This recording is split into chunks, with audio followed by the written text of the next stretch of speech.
I was about 12 years old when my parents sent me to that shithole. They were so determined to get me to go to camp. Not just that camp, but really any camp. I took it as code for, we'll be at work all week and we don't trust you alone. My parents showed me the brochure. It actually looked kind of fun. The picture on the front of the brochure had slides, activities, and really anything that a 12-year-old kid would want in camp. It was pretty legit. The kids all seemed to be having fun in the picture. I kowtowed to the idea and eventually gave in. I remember it like it was yesterday. Camp Omega in the foothills of Virginia in some small town. It was like any other camp. Bunks to sleep in, campfires at night, and friendly counselors. Looking back on it, maybe too friendly. At the time, I thought that they were just being friendly because it was their job. I have never been so wrong. Camp was fun at first, though the activities were a bit odd. We had to make these dolls that looked like us. Mine had straw for hair and blue button eyes. Then we had to make these bracelets with our names on them. Everything was personalized, which I expected from camp. We had campfires and shared our feelings until we knew each other pretty well. There were about 25 other campers and 15 counselors. One camper stood out to me. Her name was Jeanette. She was nice and didn't talk too much. I was shy too, so we connected easily through enjoying the silence. It was the last day of the week-long camp. I was so happy to be going home the next day. Camp was fun, but I missed home. We sat there with the fire with everyone, including the counselors. I wasn't sure if it was the fire, but they looked different. They looked familiar, but their faces were pale as ghosts. I shrugged it off and listened to the next activity. I wish I didn't. We all had dolls that resembled us. I held mine in my hands and tried not to look at it as its blank blue button eyes stared into me. This represents the old you, the you before camp, the lead counselor said to all of us. Then they had us throw the dolls into the fire. I watched as mine was engulfed in flames, snapping and popping as the fire consumed its canvas skin. You are a new person now, the head counselor told us. After the doll burning, they told us there would be a goodbye ceremony and dinner. 2 of the counselors led us back to the cabins and told us to pack our stuff. They explained that the celebration ceremony was at the nearby barn on the edge of the property. The other counselor left, so it was just one with us. His name was Scott. He was always nice and had good jokes. He waited at the fire pit as we all gathered our things. He was acting weird as I sat next to him, waiting on everyone else. He was staring into the fire silently, with a disturbed look on his face. I love you, he muttered once we were all assembled. I didn't know whom he was talking to, so I assumed I misheard him.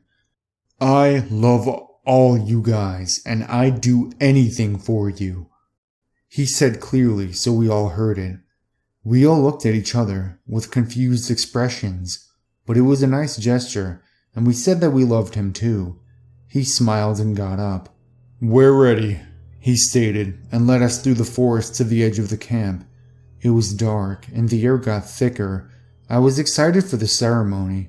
I was ready to leave and go home where there was cable and internet. I've had enough of the outdoors. We suddenly exited the woods and the barn loomed in the darkness. All of the camp counselors stood around it in a circle with torches in hand. I felt my stomach drop. I knew something wasn't right as they ushered us all into the barn. It was an old, rickety structure I'm sure wasn't up to building code, and I was also pretty sure we shouldn't be in there. The counselors stepped inside and formed a circle around us, closing the door behind them. The head counselor broke from the circle and stood before us. Jeanette Lewinsky, please come forward for your departure, she said. We all looked uneasy, but Jeanette stepped forward. I was happy for her. Maybe she would get a ribbon or something cool to take home. The counselors moved from the ring around the barn to a ring around us, all the while holding the torches. I could feel my heartbeat quicken as they came closer and closer and stabbed Jeanette in the neck. She didn't scream, and it was a sudden pandemonium as the counselors threw their torches at the walls of the barn. I didn't notice that all the counselors had long serrated knives with them. I tried to run, but the barn was starting to go up like a match. Kids were running around screaming before being stabbed by the counselors. "We have to get the hell out of here," I screamed before running straight into Scott. "Carl, don't you want to stay for the ceremony?" he asked me. His eyes seemed to appear pitch black and he wore the most sadistic smile on his face. I punched him in the gut and ran past him out of an opening in the barn. I had never run that fast in my life. I looked back briefly. God, I wish I never looked back. I could see black figures, silhouetted by the light of the fire, running about and screaming. Some stood still, with their arms out, accepting the stabs by the counselors. I heard chanting of some sort.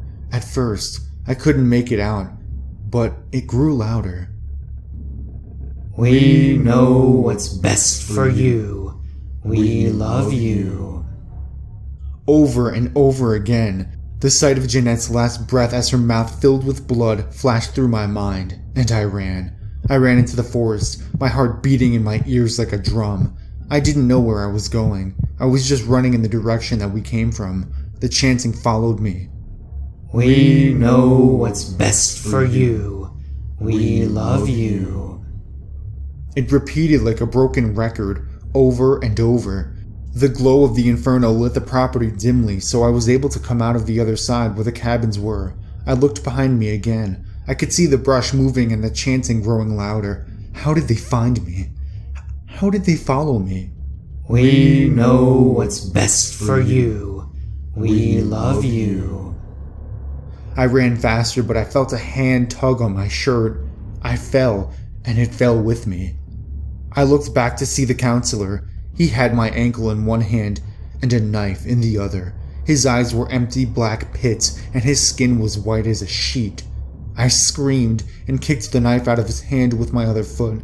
That loosened his grip a bit and gave me time to get back to my feet and run towards the exit. The sign reading Camp Omega stood hauntingly above the entrance. I ran straight through it. The footsteps behind me stopped as the counselors did. I looked behind again, and there they stood. Looking trapped inside of the campgrounds stood all of the counselors, still as stone, as if they knew they couldn't cross the gate. It started to rain, and that's when they put their hoods up. I didn't even notice the hoods and robes before. Even in the dim light, I could tell they were blood red. "We know what's best for you. We love you." They chanted again. I started to back away slowly, my eyes wide in terror as they pulled their daggers out again. I thought they were going to throw them at me. Part of me wanted to run and scream, but the other was transfixed on the scene playing out before me. In unison, they raised their blood-stained knives and stabbed themselves in the necks. Blood spurted everywhere. I could see it mix with the rain as it flowed down their necks, and they fell. All I could do was scream and run down the dirt path into the little town. It felt like weeks that I ran until I found the town and the police station. Relief washed over me as I entered the wooden doors. I must have looked like a mess.